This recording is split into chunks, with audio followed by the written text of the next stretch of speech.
The house had stood at the edge of town for as long as anyone could remember, shrouded in an eerie stillness that sent shivers down my spine every time I passed by. Its windows were boarded up, its roof sagged under the weight of time, and the once white paint had faded into a sickly grey.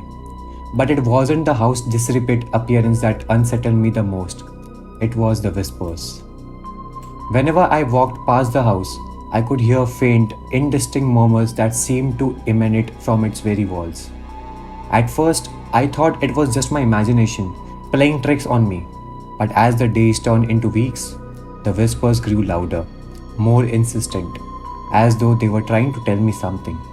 I couldn't shake the feeling that they were calling out to me, beckoning me to uncover the secrets. One moonlit night, curiosity finally got the better of me. Armed with a flashlight and a sense of unease, I crept towards the house. The rusty gate creaked open, protesting my intrusion.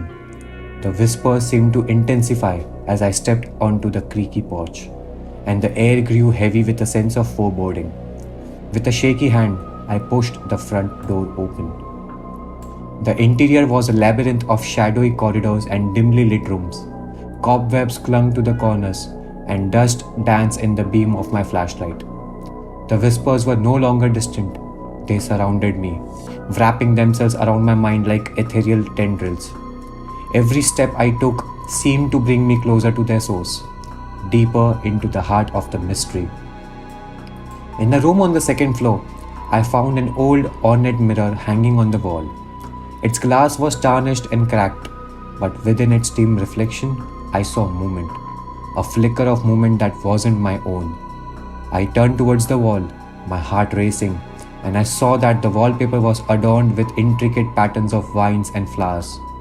As I stared, the patterns seemed to shift and writhe as though alive. The whispers grew louder still, now forming words I could almost decipher. They spoke of lost souls, of trapped spirits, of a darkness that had taken root in the very foundation of the house. I pressed my ear against the wall, trying to listen more closely, and the words became clearer, like fragments of a tragic tale. The story spoke of a family torn apart by jealousy and greed, their lives consumed by a malevolent force that had seeped from the very walls.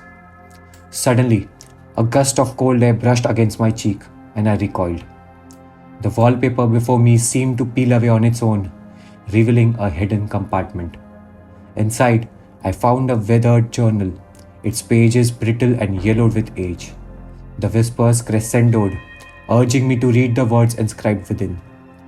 As I leafed through the journal, the tragic story unfolded before me, a tale of betrayal, of a forbidden love that ended in bloodshed, and of an entity that had bound itself to the house, feeding on the suffering it caused.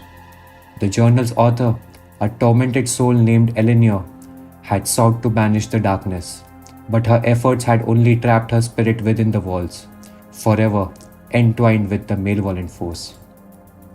My heart raced as I realized the truth. Eleanor's spirit was among the whispers, reaching out to me for help, pleading for release from her eternal torment. With a newfound determination, I set out to unravel the mystery and put an end to the curse that had plagued the house for generations. Days turned into weeks as I delved deeper into the house's history, piecing together fragments of the past. Armed with knowledge, I gathered the few remaining townspeople who dared to stand by my side. Together, we performed a ritual, a desperate attempt to free Eleanor's spirit and cleanse the house of its darkness. As the ritual reached its climax, the whispers swirled around us, the air crackling with energy, and then, in an instant, the house trembled as though a great weight had been lifted. The whispers faded, replaced by an eerie silence. I knew then that Eleanor's spirit was finally free. Her story told, her suffering ended. The house itself seemed to sigh in relief, its atmosphere lightening as though the weight of the curse had been lifted. I stood in the now calm room, feeling a mixture of sadness and triumph. The whispers on the wall were gone, replaced by the memory of a tragic tale that would forever be etched in my mind. From that day on, The house began to change. Its walls no longer seemed to hold the echoes of suffering, and the air was no longer heavy with foreboding. The whispers had been silenced, and in their absence, a new-found peace settled over the old, desperate house. As I walked away from the house that had held me captive for so long, I couldn't help but feel a sense of gratitude.